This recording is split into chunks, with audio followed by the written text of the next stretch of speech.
नमस्कार, एमएच1 न्यूज देख रहे आप सभी दर्शकों का स्वागत। मैं हूं आपके साथ परमीत कौर वालिया। हरियाणा विधानसभा का मैदान सज चुका है। 1 अक्टूबर को वोटिंग होनी है, लेकिन सभी पार्टियों के लिए इस बार चुनौतियां भी बड़ी हैं। बीजेपी बेशक सीएम चेहरे के साथ है, लेकिन ग्रामीण जनता, किसान, जाट वोटर्स बीजेपी से नाराज हैं और कार्यकर्ताओं को साथ में लेकर चलना, सबको खुश रखना बीजेपी के लिए बड़ी चुनौती है।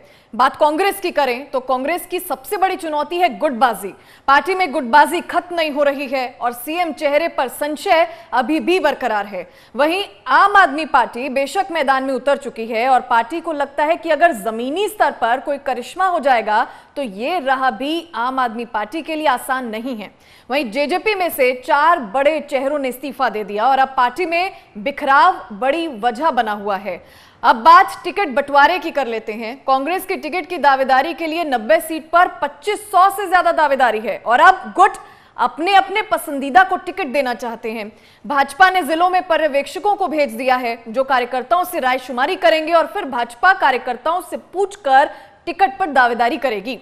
और बड़ी बात यह कि आम आदमी पार्टी ने बड़ा ऐलान करते हुए ये कह दिया है कि 31 अगस्त तक सभी 90 सीटों पर आप नामों का ऐलान कर देगी। और वहीं अब ये राह भी आसान नहीं है। तो आज ये बड़ी जानकारी आपको बता रहे हैं। गुटबाजी फिलहाल कांग्रेस में लगातार चल रही है। सीएम के चेहरे का अभी तक कोई ऐलान नहीं है, ना आता पता है, क्योंकि हाईकमान जब तक फाइनल नहीं करेगा तब तक सीएम के चेहरे पर संशय बरकरार है। 90 विधानसभा क्षेत्र हैं और 2500 से दावेदारी है, तो कहीं ना कहीं टिकट बंटवारे को लेकर भी अब जंग शुरू हो जाएगी। बीजेपी भी लगातार चुनावी कैंपेन्स कर रही है, बैठकें चल रही हैं, लेकिन फिर भी बीजेपी के लिए भी बड़ी चुनौतियां हैं, क्योंकि कई ऐसे वर्ग हैं जो बीजेपी से नाराज चल रहे हैं। चाहे जाट वोटर्स की बात करें, चाहे किसान वर्ग की बात करें, चाहे ग्रामीण वोटर्स की बात करें। वहीं आम आदमी पार्टी जो कि जमीनी स्तर पर कार्य करना शुरू तो कर चुकी है, लगातार काम कर रही है, कई सालों से मेहनत कर रही है, लेकिन अभी भी आम आदमी पार्टी के लिए भी बड़ी चुनौतियां बना हुआ है। हालांकि आम आदमी पार्टी की तरफ से ये कह दिया गया है कि 31 तारीख को टिकट बंटवारा जो है हो जाएगा, चुनावों जो नामों का ऐलान है वो भी कर दिया जाएगा। वहीं जेजेपी की राह भी आसान नहीं लग रही है। विधानसभा चुनावों में जेजेपी जो है इस समय बिखराव की स्थिति में है। 4 बड़े चेहरे पार्टी को पहले ही अलविदा कह चुके हैं और अब कई चेहरे हैं जिससे पार्टी बस चल रही है। सो फिलहाल चारों ही पार्टियों की बात हम कर रहे हैं। आज इस पर चर्चा भी करेंगे, क्योंकि विधानसभा चुनाव अब कम समय रह गया है। 1 अक्टूबर को मतदान है और अब कुछ ही समय में टिकट बंटवारे को लेकर नामों का ऐलान भी करना है। तो कहीं ना कहीं पार्टियां इस पर जमीनी स्तर पर काम कर रही हैं, बैठकों का सिलसिला चल रहा है। आज हुड्डा ने भी जो है बड़ी बैठक की और बदलाव रैली की, और उसमें साफ तौर पर करनाल में, क्योंकि बीजेपी का गढ़ करनाल कहा जाता है, उसमें आज उन्होंने अपने आप को पंजाबी सम्मेलन में खुद को पंजाबी बताया। और वहीं बीजेपी की तरफ से भी आज चुनावी कैंपेन किया गया, बड़ी रैली की गई, सीएम पहुंचे थे और लगातार हर पार्टी की तरफ से कड़ी मेहनत की जा रही है, पुरजोर कोशिशें की जा रही हैं। लेकिन जो बड़ी चुनौतियां पार्टियों में बनी हुई है, आज उस पर चर्चा करेंगे। जननायक जनता पार्टी की आगे क्या रणनीति रहने वाली है? आम आदमी पार्टी की राह क्या आसान होगी? क्योंकि आम आदमी पार्टी कार्य तो कर रही है, क्या ये भी दावा कर रही है कि नामों का ऐलान भी जल्द कर दिया जाएगा, तो और सीएम चेहरे को लेकर वो कह रही है जनता के बीच उतरेंगे, तो कहीं ना कहीं आसान राह नहीं है आम आदमी पार्टी के लिए भी। वहीं बीजेपी जो 10 सालों से सत्ता में रही है, क्या तीसरी बार हैट्रिक लगाएगी? ये भी बड़ी बात बीजेपी के लिए है। और कहीं ना कहीं कांग्रेस जो चुनावी कैंपेन्स कर रही है, लेकिन गुटबाजी से कहीं ना कहीं कांग्रेस मात खाती हुई नजर आ रही है, क्योंकि अलग अलग यात्राएं चल रही हैं। हुड्डा गुट अलग यात्राएं कर रहा है, शैलजा गुट आज अलग यात्रा करते हुए नजर आया, और पार्टी में सीएम चेहरे को लेकर अभी तक कोई फाइनल नहीं हुआ है। और 2500 से दावेदारी जो है, 2500 नामों का जो दावेदारी है वो सामने आई है, उसको लेकर भी लगातार संशय है। और अपने पसंदीदा नामों पर मोहर लगाना, उस पर भी अब मंथन जो है फिलहाल पार्टी में शुरू हो जाएगा। हालांकि आज बैठक होनी थी, लेकिन वो बैठक भी टल गई और कहीं ना कहीं बड़ी जानकारियां जो हैं लगातार सामने आ रही हैं हर पार्टी की तरफ से। जेजेपी जो फिलहाल अभी पीछे 4 बड़े चेहरों ने जेजेपी से इस्तीफा दे दिया, उसके बाद अब पार्टी जो है बिखराव की स्थिति में है। कहीं ना कहीं जेजेपी के लिए भी बड़ी चुनौतियां इस बार बना हुआ है। सो चुनावी दंगल में इसी पर आज चर्चा करेंगे। ये राह आसान है या नहीं, क्योंकि बड़ी चुनौतियां अब हर पार्टी के लिए नजर आ रही हैं और किस पार्टी के आगे कितनी चुनौती है आज उस पर बात करेंगे, चर्चा करेंगे।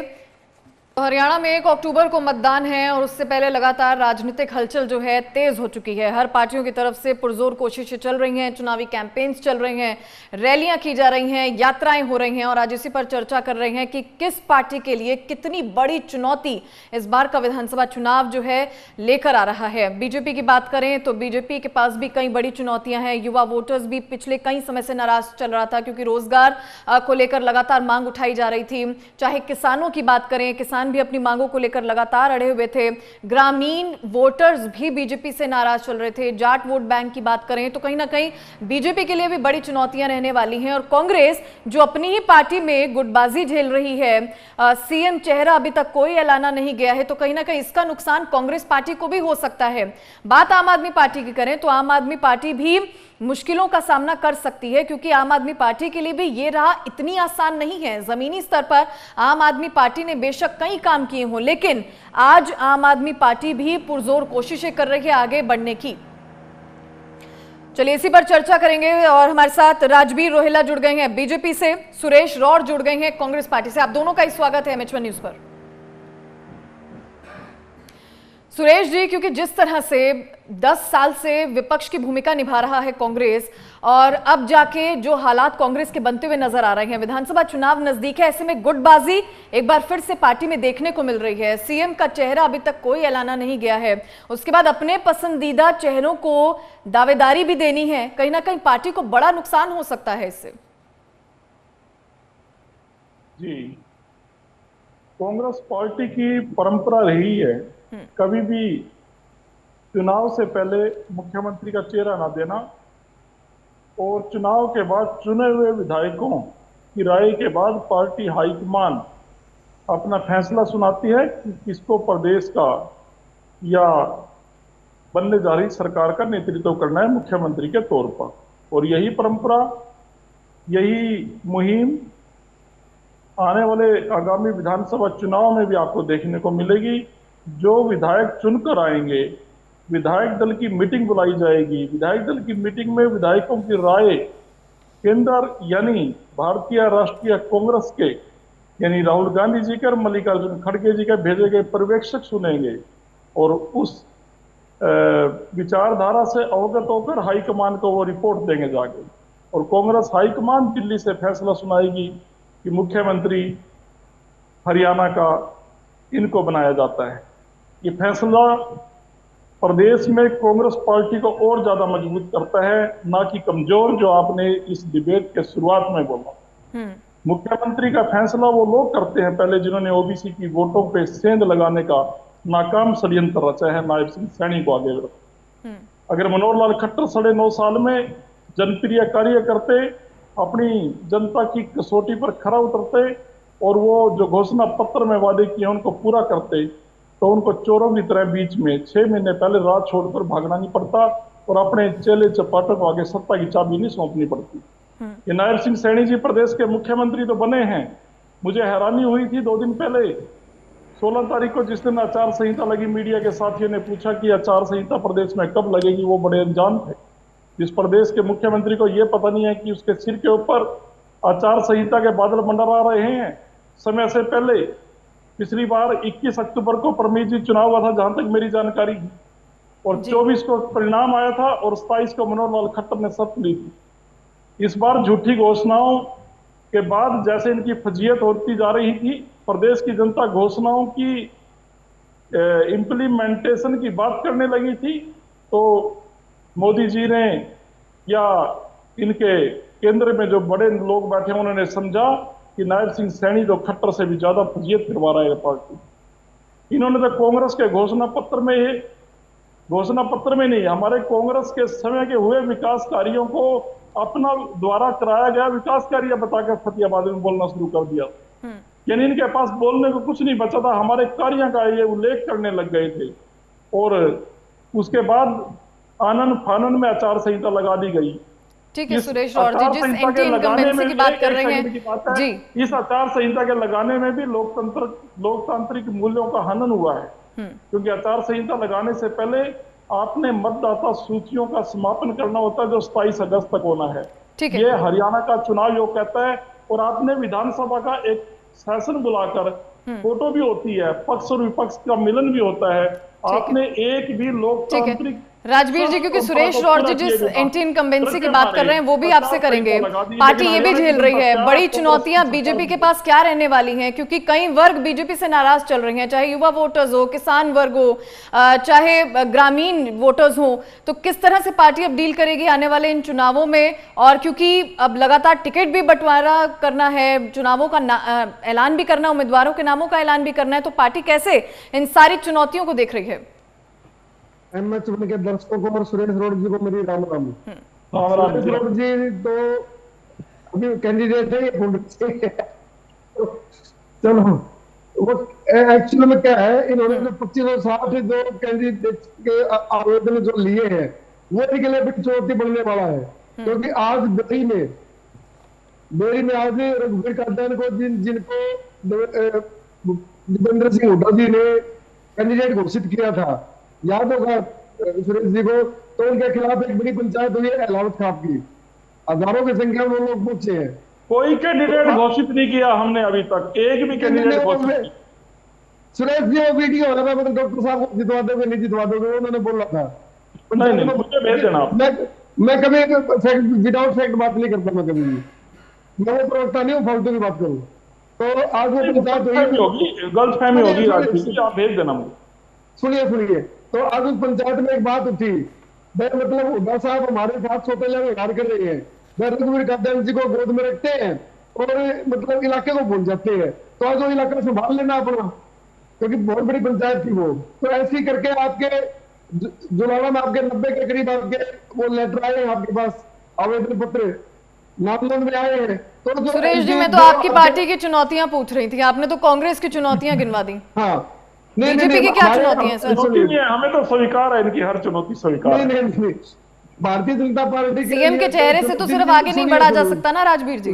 जी सुनिए, भारतीय जनता पार्टी के लिए कोई चुनौती नहीं है। भारतीय जनता पार्टी का संगठन 24/7 जनता में, और हमारे जो सिर्फ नेतृत्व है उन्होंने अपनी ड्यूटियां लगा दी है। चुनाव समिति की हमारी घोषणा होगी, बैठक हो गई है, और चुनाव प्रबंधन समिति की हमारी घोषणा भी होगी, बैठक भी होगी। और अब जिलों के साथ साथ मंडलों में अभी हमारे 2 दिन का प्रवास था हमारे राष्ट्रीय नेताओं और स्टेट के जो हमारे बड़े नेता है, उन्होंने हर मंडल में हर हल्के में प्रवास किया है। तो हमारे लिए कोई चुनौती नहीं, जनता में उत्साह है, वातावरण हमारे लिए बिल्कुल उचित है और जनता तैयार है भारतीय जनता पार्टी। ठीक है काम की, तो हमें लोग काम के आधार पर वोट मांग रहे हैं। हमने कोई इधर उधर की बात नहीं की, हमने तो 10 साल में डिलीवर किया, हमने तो सरकारी नौकरियां दी, हमने तो इंफ्रास्ट्रक्चर में डेवलपमेंट किया है। तो हम तो विकास के नाम पर जा रहे हैं, हमें कोई मतलब नहीं। लेकिन जो विपक्ष जो अपने प्रोपेगेंडे कर रहे हैं वो उसका कोई मतलब नहीं रहने वाला, क्योंकि जनता ने अरे राजवीर जी, विपक्ष यही तो कह रहा था कि जल्दी में सारे काम अभी निपटा लिए। 10 सालों से तो कोई काम करना चाहिए था। नहीं, 10 साल लगातार 10 साल से काम किया हम लोगों ने। इन्होंने 86,000 नौकरियां दी, हमने 1,48,000 नौकरियां दिया। हमारे समय में 12 नेशनल हाईवे आए, हमारे समय में हर जिले में एक पीजीआई आया। तो ये मैं काम गिनाने लग जाऊंगा तो आपका एपिसोड कम पड़ जाएगा। तो काम वाली कोई बात नहीं है, लेकिन वातावरण बहुत बढ़िया है और जनता तैयार बैठी है कि कैसे तीसरी बार नया जी को लाया जाए। ठीक है, अजय जी ने भी ज्वाइन कर लिया है, जेजेपी से हैं। अजय जी, आपका भी स्वागत है MH1 न्यूज पर। धन्यवाद आपका। अजय जी, पार्टी में चल क्या रहा है? अभी तो पार्टी में नए लोगों ने ज्वाइन करना था, लेकिन 4 लोग इस्तीफा दे चुके हैं जेजेपी से। पार्टी कहां स्टैंड कर रही है और क्या चुनौतियां आगे रहने वाली हैं? नहीं, देखिए, मैं एक चीज स्पष्ट कर दूं कि हरियाणा की राजनीति को जो भी बारीकी से समझता है वो ये बात से इत्तेफाक रखेगा कि हरियाणा की राजनीति में जब चुनाव आते हैं तो लोग इस प्रकार से पाला बदलते हैं। और मैं एक चीज कहता हूँ कि ये कुछ लोगों का गेम पहले स्टार्ट हो जाता है, कुछ का बाद में स्टार्ट होता है। सबका खेलने का तरीका अलग होता है, राजनीति में एक खेल है। अभी लोग छोड़ के गए हैं, अभी चुनाव नजदीक आने दे, मैं आपके टीवी चैनल पर बैठ के फिर चर्चा करेंगे।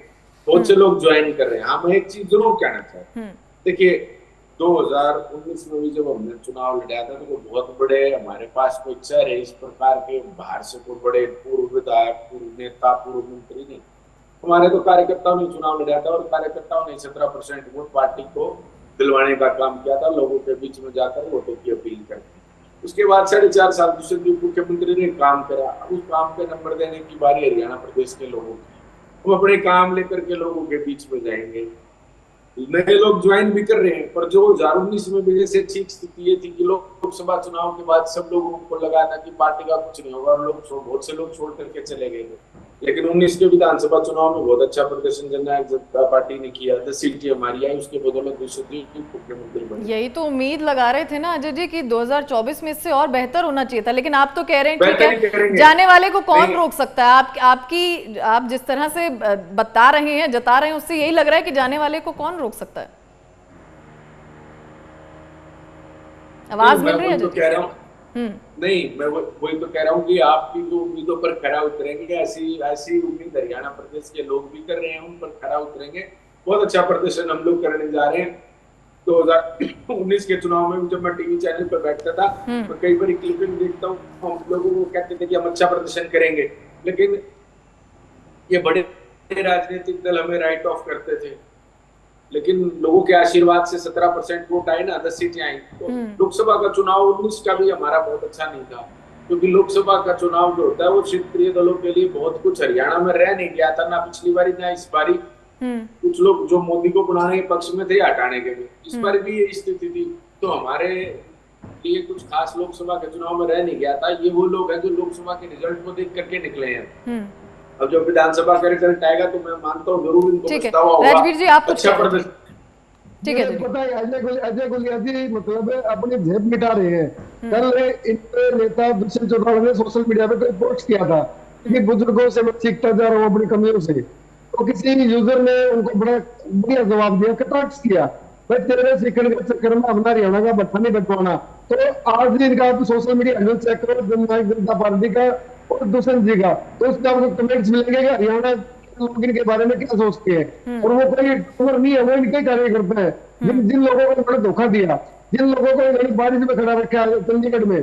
दसों कुमार को भाई जानता होगा, एक बड़ा कार्यकर्ता था इनका डेडिकेटेड, जिसने 2017 में जो रैली हुई थी वहां भी जिसने अपनी महत्वपूर्ण भूमिका निभाई थी। उन लोगों को इन्होंने राइट ऑफ किया, कार्यकर्ताओं ने इनको कर दिया और जनता इनको कर देगी। ठीक है ना, तो ये तो जो जैसा करेगा वैसा बनेगा ना। नहीं, मैं एक 10 सेकंड का रिप्लाई देना चाहता हूँ। कौन साथी बोल रहे थे अभी? ये कौन साथी बोल रहे थे अभी? जी अजय जी जवाब। नहीं, ये कौन से साथी? मैं इनकी आवाज राजवीर जी बीजेपी से हैं।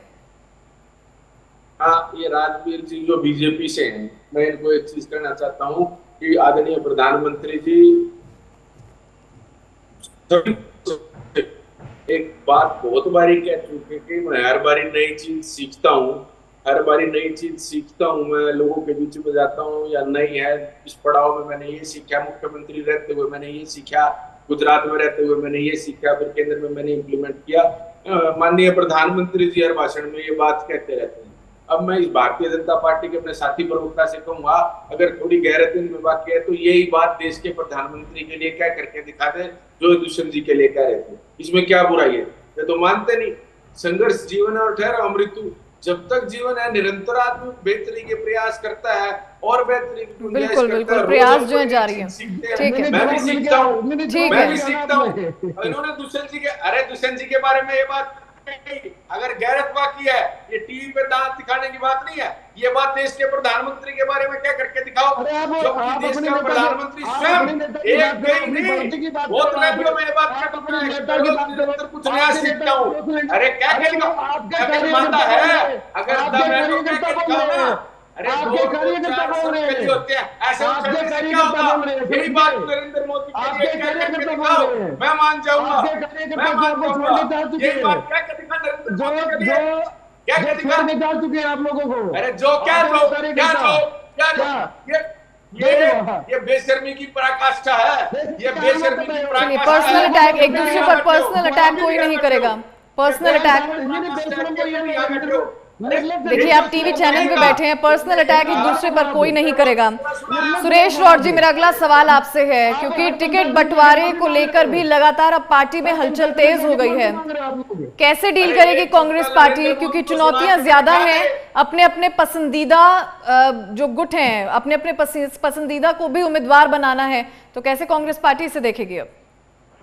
जी नहीं, कांग्रेस पार्टी में टिकट वितरण जो है वो मेरिट के आधार पर किया जाएगा। पार्टी अपने स्तर पर जिताऊ और टिकाऊ उम्मीदवारों का चयन करने के लिए निरंतर सक्रियता के साथ अपने काम में लगी हुई है, और बहुत जल्दी आपके सामने जैसे लोकसभा में अच्छे उम्मीदवार आए थे जो पार्टी के लिए जिताऊ भी थे और टिकाऊ भी थे, ऐसे लोगों को ही विधानसभा के चुनाव में आपके सामने पार्टी अपना प्रत्याशी घोषित करने जा रही है। और मैं ये बात भी स्पष्ट करना चाहता हूं कि कांग्रेस पार्टी में जैसे आपने कहा कि कई गुट या ना तो कोई गुट है और ना ही कोई गुटों के हिसाब से टिकटों का वितरण है। मैं ये स्पष्ट करना चाहता हूं कि पार्टी में कोटा प्रथा नहीं। गुटबाजी से तो नहीं निकाला जा सकता ना सुरेश रॉड जी?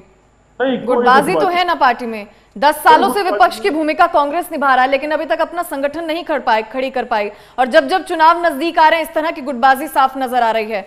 शैलजा गुट अलग यात्राएं कर रहा है, हुड्डा ग्रुप गुट अलग यात्राएं कर रहा है, तो गुटबाजी तो है ना? नहीं, मैं आपको एक बात और बताना चाहता हूँ कि हुड्डा जी हमारे परमेश जी विधायक दल के नेता हैं।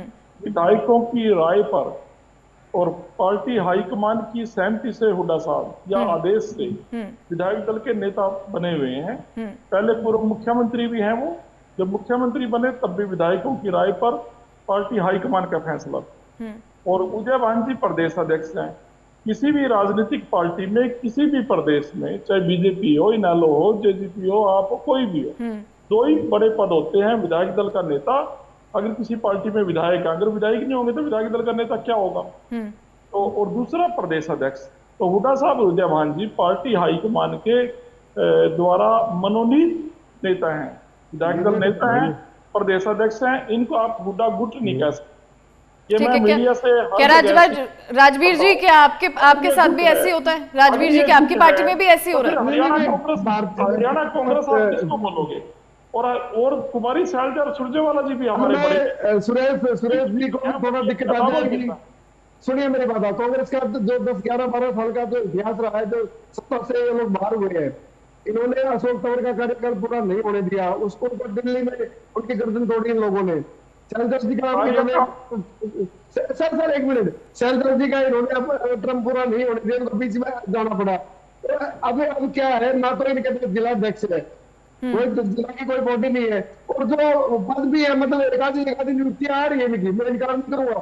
मैं सोशल मीडिया डिपार्टमेंट की निकाल दी इन्होंने, लेकिन एक प्रॉपर जो ब्लॉक सदस्य से लेकर के जो स्टेट सदस्य था वो इनके पास नहीं है। लेकिन भारतीय जनता पार्टी ने अपना बूथ अध्यक्ष बना लिया, त्रिदेव बना लिए, ब्लॉक मंडल अध्यक्ष, मंडल की कार्यकारिणी, जिला की कार्यकारिणी, जिला अध्यक्ष, हमारा सब कुछ तैयार है बिल्कुल, और फील्ड में है सारा, और कागजों में भी है, फील्ड में भी है हमारे।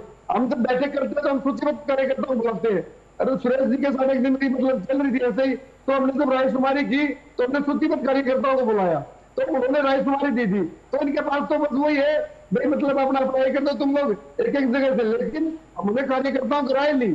हमारी तरफ से सब हमको कोई नहीं है, मुझे टिकट चाहिए मेरे को दो, हमारी तरफ से कार्यकर्ताओं की तरफ से नाम गए हैं। तो मंडल और जिला के कार्यकर्ताओं ने नाम दिए, आगे डिसाइड होगा हमारा। लेकिन इनका तो शैलजा जी को अपना एक स्टेक चाहिए, वीरेंद्र सिंह जी को अपना एक स्टेक चाहिए, अजय सिंह यादव जी को और हुड्डा जी को अलग अलग। ठीक है, जवाब दीजिए सुरेश रॉड जी। जी, हमारे यहाँ पर इन्होंने संगठन की बात की, जिला अध्यक्ष नहीं है, बिल्कुल सच्चाई है। और जिला अध्यक्ष से जो नीचे का संगठन होता है, जो बूथ पर काम करता है, हमारे यहाँ पर बूथ कमेटी बन चुकी है पूरे हरियाणा में। बूथ कमेटी के ऊपर हमने 5 बूथों के ऊपर एक सेक्टर बनाया है, और 5 बूथों के ऊपर तीसरी जो कड़ी है, 20 बूथ के ऊपर एक मंडलम बनाया है, और 40 बूथों का एक ब्लॉक बनाया है। जैसे मेरी पुंडरी कॉन्स्टिट्यूएंसी है 18 नंबर, वहां पर 184 बूथ हैं, हमने उसको 4 ब्लॉकों में डिवाइड कर दिया, और 4 ब्लॉक के बाद उसको डबल यानी 8 मंडलम बन गए, और इसी तरीके से उसमें 40 के आसपास सेक्टर बन गए, यानी कुछ बूथ उसमें कम पड़े हैं। 40 अगर सेक्टर हैं, 5 से करेंगे तो 200 बूथ पे बन जाते हैं 40 सेक्टर। तो 39 या 37 के आसपास सेक्टर बन गए हैं। तो कहने का मतलब यह है कि बूथ कमेटी हमारी इंप्लीमेंट हो चुकी हैं और वही कार्यकर्ता, जैसे इनका पन्ना प्रमुख है, पन्ना प्रमुख हमारे यहाँ सेक्टर। ठीक है सुरेश जी, उम्मीदवारों के नामों का ऐलान कब तक कांग्रेस कर देगी? क्या आपको इसको लेकर कभी कोई संशय नहीं रहेगा? क्या आपको नहीं लग रहा कि आपस में खींचतान जो चलेगी पार्टी के अंदर? नहीं, कोई खींचतान नहीं है। पार्टी हाईकमान के आदेश से सारे नेता एकजुट नजर आएंगे और सभी नेता, मैं दोबारा बताता हूं, जैसे हमारे नेता प्रतिपक्ष हुड्डा साहब भी कह चुके हैं, जिताऊ और टिकाऊ नेताओं की सूची आप मीडिया के सामने पाओगे और बहुत जल्द पाओगे। 5 तारीख से नॉमिनेशन है। ठीक है अजय जी, एक आखिरी सवाल आपसे, बीजेपी और कांग्रेस का मुकाबला कैसे जेजेपी देख रही है? कैसे करेगी जेजेपी 90 सीटों पर? ये कड़ा मुकाबला जेजेपी की तरफ से कैसे किया जाएगा जब इस तरह से लगातार बैक टू बैक इस्तीफे जो हैं दिए जा रहे हैं बड़े चेहरों के? देखिए, मैं पहले भी एक चीज आपके सामने स्पष्ट कर चुका हूँ कि 19 में भी हमारे पास ऐसे कोई चेहरे नहीं थे। हमारे पास तो एक चेहरा है दुष्यंत चौटाला जी का, डॉक्टर अजय सिंह चौटाला जी का है।